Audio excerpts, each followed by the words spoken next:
name called Phaseolus vulgaris. It's a common bean. It's not an oilseed, otherwise known as a dry bean. Now, the dry beans are a class of beans, the navy bean, the black beans, the kidney beans, the red beans. These are a class of beans that are more compatible with human physiology than the oil seeds like the soybeans and the peanuts. When we're thinking about the navy bean, when I say it's more compatible to the human body, it is one of the original foods that Allah prescribed to continue the overall human function. What I mean is this bean is literally meant to sustain you. So if you were to, well, Dr. King, let me ask you this. In the navy bean itself, and I remember we talked about this a little bit at previous Savers Days.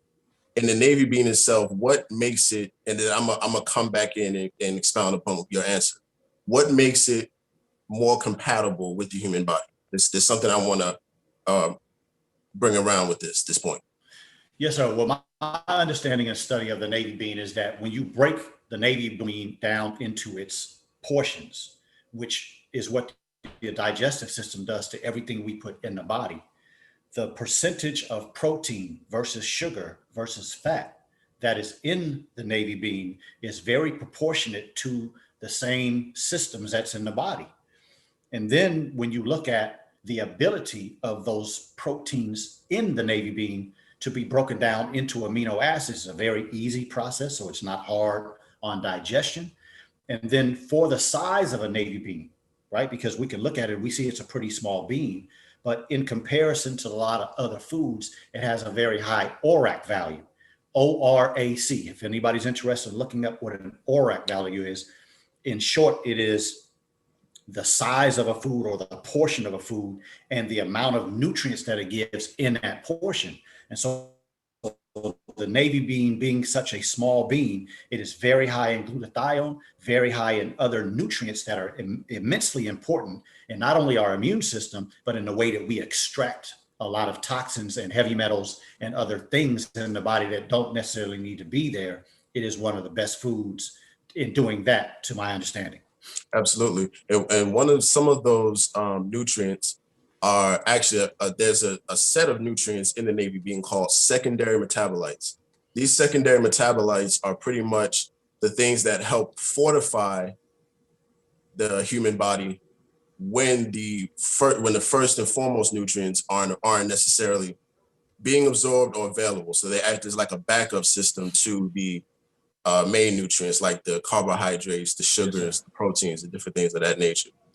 Now, in terms of, what you see on the screen, if your immune system is not at its best, navy beans can help provide copper, magnesium, folate, and other things. Now, one thing I want to comment on is the navy beans' abundance in zinc. So for those who don't know, zinc is actually an element that helps to fortify or strengthen the outer cell wall some of the cells in the human body.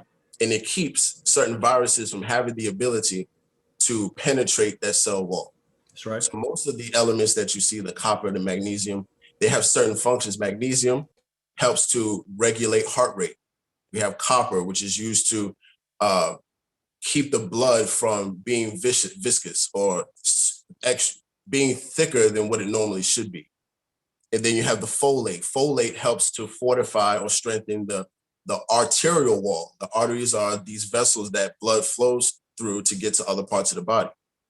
And then you have your iron. Iron is used to help transport certain proteins and certain and other chemicals from one cell to another, and also helps to transport oxygen throughout the body. So the navy bean literally has everything you need. There's no need to be eating other things outside of the navy bean and the different things that the Honorable Elijah Muhammad gave us to produce from that navy bean. Yes, sir. Sister Mariam, come on and drop some of that knowledge on us, my sister. Man, I'm sitting here and I'm like, what can I really add?